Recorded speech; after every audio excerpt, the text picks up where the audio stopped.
When you decide to look at your garage, use the same methods of exterior inspection that we've covered for your house. Look at the foundation, siding, windows, doors, roof, and gutters. Also look at the grading of the land surrounding the garage. If your driveway slopes down to your garage door, you've probably had a flood before. One suggestion I would make to you is doing what this person has done and install a curtain drain. This is basically a metal box with a grill. However, if you're on a tight budget, digging a trench and using a perforated pipe that is buried under gravel and is flush with the ground can also be used. You can usually identify signs of flooding by mud stains on the exterior base of the foundation or by mud stains on the interior garage floor. The two most obvious types of garages are attached and detached. However, some homes may have some sort of attic space connecting the two. If you do have this area, called a breezeway, check in the attic to ensure that the garage wall extends all the way to the roof. Otherwise, any fire that starts in the garage can quickly spread to the house through the attic.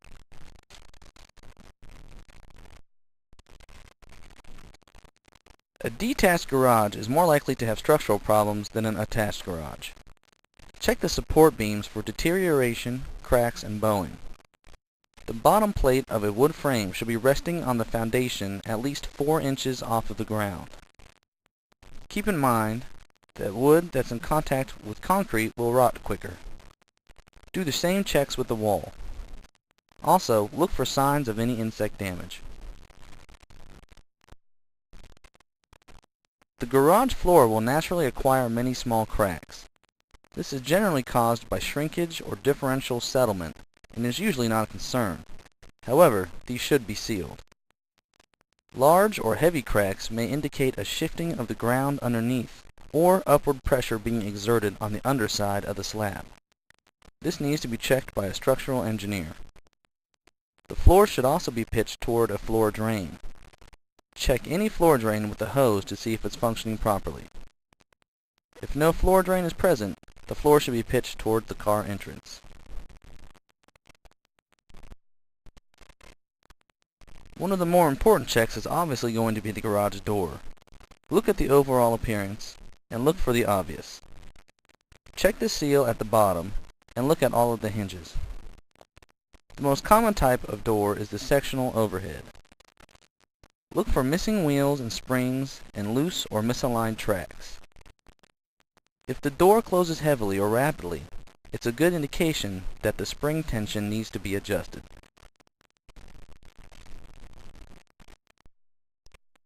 If your garage has an automatic door, you should definitely test the reversing mechanism and backup system annually, especially if you have small children who can get trapped under a closing door.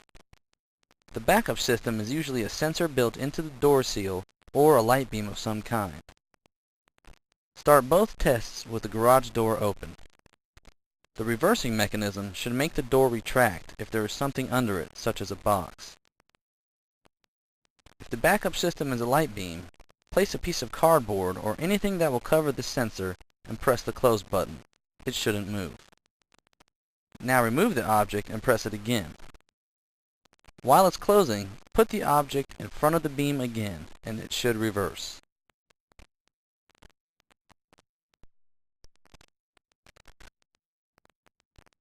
Other problems include incomplete wiring projects and open or missing splice covers. Every wire and receptacle should be covered. Also, all wiring in a receptacle box needs to be grounded. Connecting the ground wire to a special screw in the box does this. This ground screw is usually green. If there's any electricity in your garage, you should have at least one receptacle outlet. I personally recommend a GFCI or ground fault circuit interrupter. We will discuss this later in more depth, but for now I will tell you that the slightest change in voltage will tell the GFCI receptacle to shut itself off, thus preventing an electrical problem. Periodically, you should push the test button and verify that the breaker in your service panel has tripped.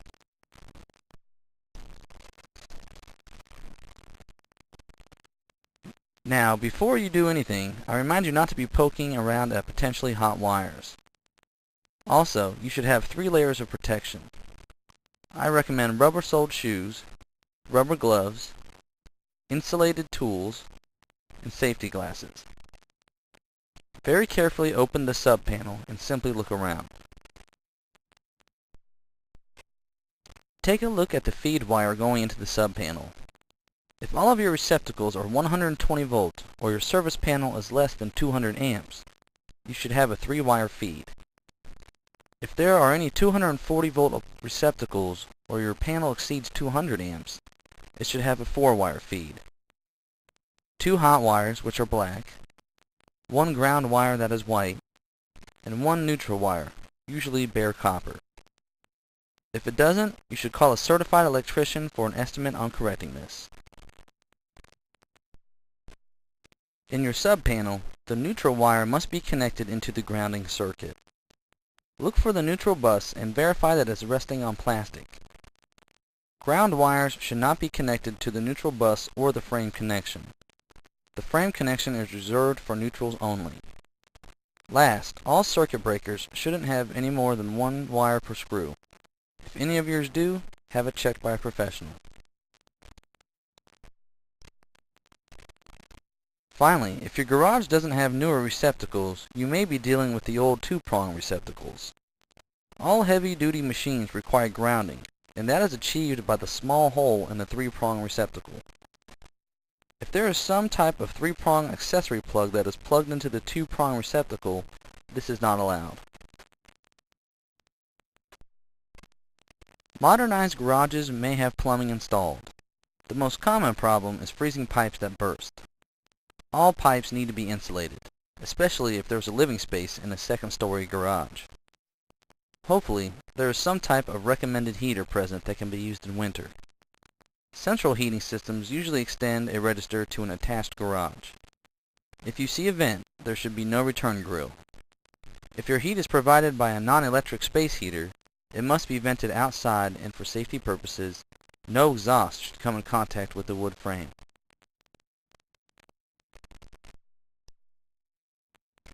One last piece of advice I can give you is this.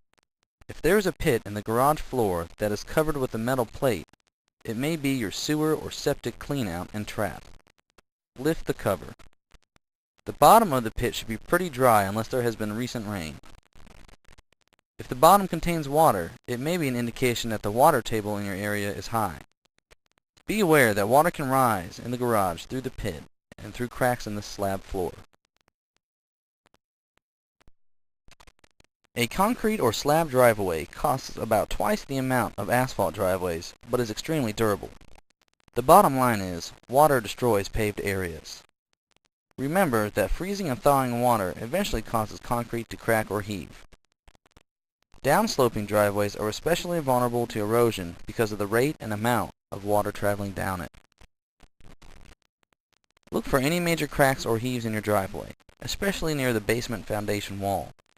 If your gutter drains at the same spot, be suspect of this causing leakage in the basement.